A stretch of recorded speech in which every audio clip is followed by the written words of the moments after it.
Existence is a definition. It is the simple, stubborn act of being in one place at one time. But the invaders we faced, the Chronos shunners, considered that definition a limitation. They hailed from the quantum foam, the bubbling, non-deterministic substrate beneath the fabric of spacetime. To the shunners, reality was not a single solid track. It was a sprawling garden of branching paths, and they walked all of them at once. They didn't fly ships, they piloted paradoxes, vessels that existed in a superposition of states. When our fleets encountered them in the Alpha Centauri system, our targeting computers crashed. 1 microsecond, an alien ship was miles to our port. The next, it was at our stern, but it had also never left its original position. We would fire a railgun slug through its hull, only for the ship to flicker, revealing that in the reality where the slug hit, they had simply chosen not to be. We were fighting ghosts that could shoot back. They were the ultimate survivalists because they refused to commit to being mortal. They viewed humanity as static matter, rigid, predictable, and ready to be pruned from the garden of possibilities. They thought their quantum evasion made them invincible. They assumed that because our mathematics was based on certainties, we could never grasp a variable threat. They believed that by occupying every position, they owned the battlefield. They were catastrophically wrong. They forgot that the universe doesn't care about possibilities until someone measures them. They forgot that a quantum state only exists until it is observed. If the paradox pilots wanted to play hide-and-seek across the timelines, we decided to turn on the ultimate spotlight. We created the Heisenberg Protocol. And we birthed the first observation battalion. The Schrödinger-Squad. We don't use standard kinetic rounds. You can't hit a target that isn't solid. Instead, we use collapse matrices, massive ship-mounted hypercomputers linked to active observation beams. We don't aim at the enemy, we measure them. We don't try to destroy their hulls, we destroy their probabilities. Our beams are focused streams of highly interacted photons that force a quantum system to make a choice. We are the only soldiers in the galaxy who fight by defining reality. We are the Schrödinger-Squad, and we are about to lock the paradox pilots into a very, very real coffin. I am Major Elias Oracle Vance. My neural link is currently hardwired into the Copenhagen, a frigate built around a single massive graviton lens. My mind is processing billions of conflicting sensory inputs, sorting through the maybes to find the is. And I'm about to force a choice. The mission was the defense of the reality anchor at Alpha Centauri. The shunners had deployed a superposition fleet around the jump gate. It looked like a storm of shimmering light, a single ship appearing and disappearing in a chaotic dance of probability. If they took the gate, they could use it to launch multiple simultaneous invasions across the core worlds. Activate the collapse grid. Link all sensors. Don't look at where they are, look at where they aren't. I roared into the haptic link. The input from the Copenhagen hit my brain like a physical blow, a flood of data that was trying to convince me that the world was melting. Squad 2 Sarah, grid live. I've got a ripple at 9 o'clock Elias. The probability is spiking. They're trying to tunnel behind us. Squad 3 Jax, my railguns are locked in manual. Just give me the coordinates. I don't need a maybe, I need a now. We moved into the storm. A paradox cruiser, a shimmering, translucent crescent of unknown alloys, appears in front of us. It was a beautiful, terrifying sight. It was vibrating so fast it looked like a mirage. It fired a probability lance, a beam of chaotic energy that didn't destroy our armor, but instead, tries to rewrite the history of our ship to one where our hull had been compromised. The beam hit our secondary shield. The metal began to turn to dust, but the Heisenberg stabilizers kicked in. They forced the metal back into a solid definition. You're not the only ones who can walk the paths. I engaged the primary observation beam. The Copenhagen's graviton lens fired a blinding white lance of focused energy into the heart of the paradox storm. I didn't target the alien ship's bridge. I targeted its wave function. Sarah. Jax. Harmonic overload. Measure everything. The Copenhagen's computers, linked with the rest of the squad, began to flood the target space with information. We measured the paradox cruiser's mass. We measured its velocity. We measured the thermal output of its singular engines. We measured the precise number of atoms in its hull. We subjected the alien ship to such intense observation that the universe was forced to make a decision.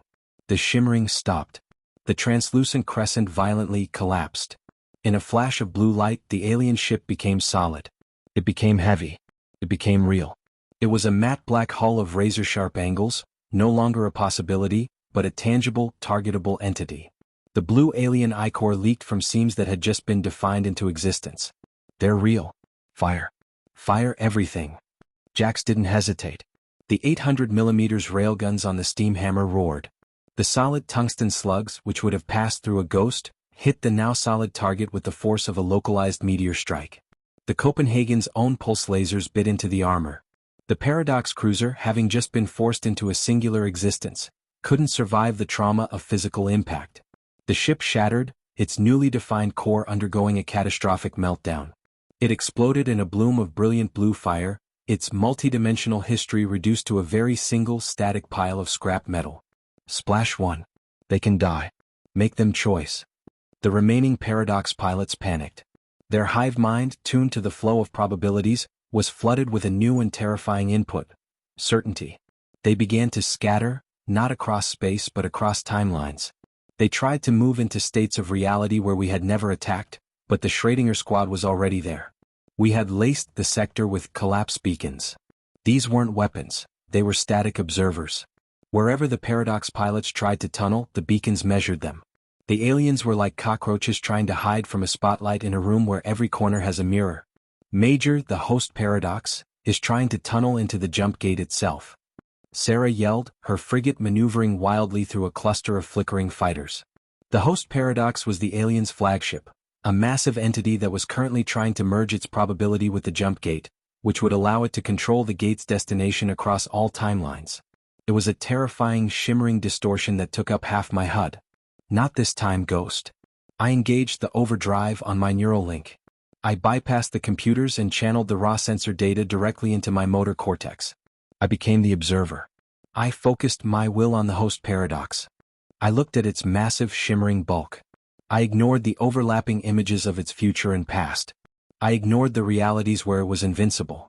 I focused on the one singular moment that we both occupied, the now. Sarah. Jax. Absolute lock. Give me a reality where this thing is solid and vulnerable. We converged on the host Paradox. We locked our observation beams into a unified, high-intensity pulse.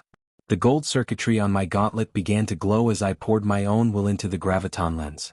The Copenhagen groaned, the hull vibrating with the sheer intensity of the measurement. We see. You. The universe held its breath. The host Paradox, the master of realities, fought back with a final telepathic shriek, trying to simulate our own deaths. I saw a timeline where my major organs turned to dust. I ignored it. I forced my own definition of existence onto the alien mind. Choose. Carrigoam. The host Paradox violently collapsed.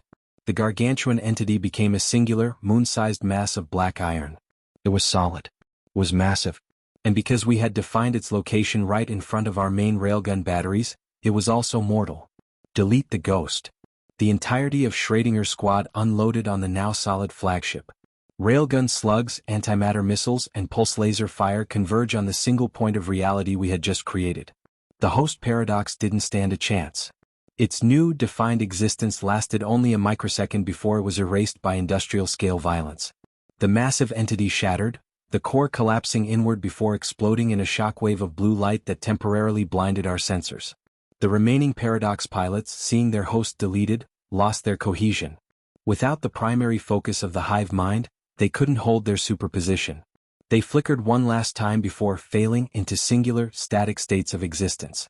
They were no longer a multidimensional threat, they were just a fleet of target practice. We dismantled them systematically, turning the shimmer into a graveyard. I stood in the center of the bridge, my body trembling from the strain of holding a moon-sized reality in my head. My suit's cooling fans were screaming, and my Neuralink was hissing steam, but the jump gate was whole. The stars were bright. And they were fixed. They weren't a storm of possibilities. They were just fire in the dark. Sarah. Jax. Status. I panted, the silence of the Copenhagen feeling like a warm, solid blanket. I'm here, Oracle. My sensors are fried, but I can see the stars. They look perfect. Jax here. All slugs expended. The target is confirmed null across all timelines. We solidified the sector. I looked out at the floating wreckage of the once proud multidimensional fleet. They had come to our reality thinking our rigid existence was a flaw to be exploited. They found out the hard way that when humanity looks at a ghost, we don't just see a maybe. We force a choice. Humanity has proven the ultimate truth of the cosmic extremis. You can hide in the gaps between seconds. You can exist in the quantum foam of a billion possibilities. You can tell us that our reality is just one flawed branch in a garden of choices. But we are the species that knows how to find the root. We are the Schrödinger-Squad. And the universe is what we say it is. The host is erased. The gate is secured. Now is solid. The mission is over. Now, get me a drink and a place with some actual gravity. I need to make sure I still exist.